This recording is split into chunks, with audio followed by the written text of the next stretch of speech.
दिल तो हमारा वो आज भी बहला देते हैं, दिल तो हमारा वो आज भी बहला देते हैं। फर्क है तो बस इतना कि पहले हंसा देते थे, अब रुला देते हैं।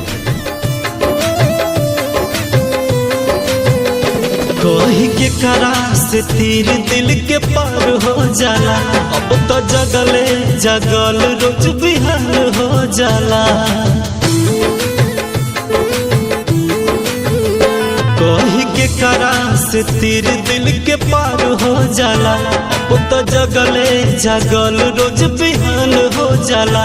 दर्द दिलवा के हमरा बढ़ा देबे, याद जब भी आवेलू तू रोवा देबेलू, याद जब भी आवेलू तू रोवा देबेलू।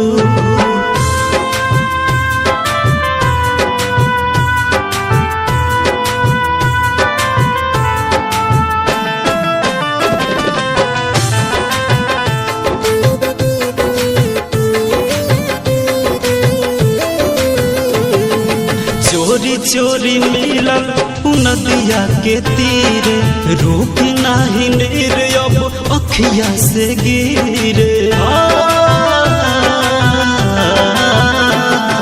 चोरी चोरी मिलल नदिया के तीरे, रुक नाही नीर अब अखिया से गिरे।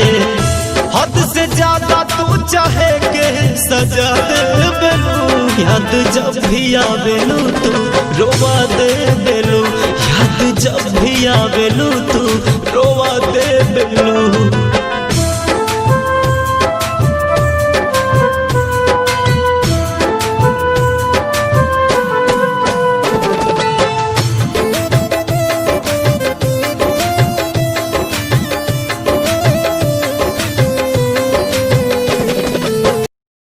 वीडियो पसंद आया हो तो लाइक करिए, कमेंट करिए, शेयर करिए। चैनल को सब्सक्राइब नहीं किए हैं तो सब्सक्राइब करिए। धन्यवाद। कोई भी गलती हो कमेंट करके बताइए, और भी अच्छा कॉमेडी मिलता रहेगा आपको। धन्यवाद। पहला हमारा व्यवसाय था, कॉमेडी भी आएगा सर।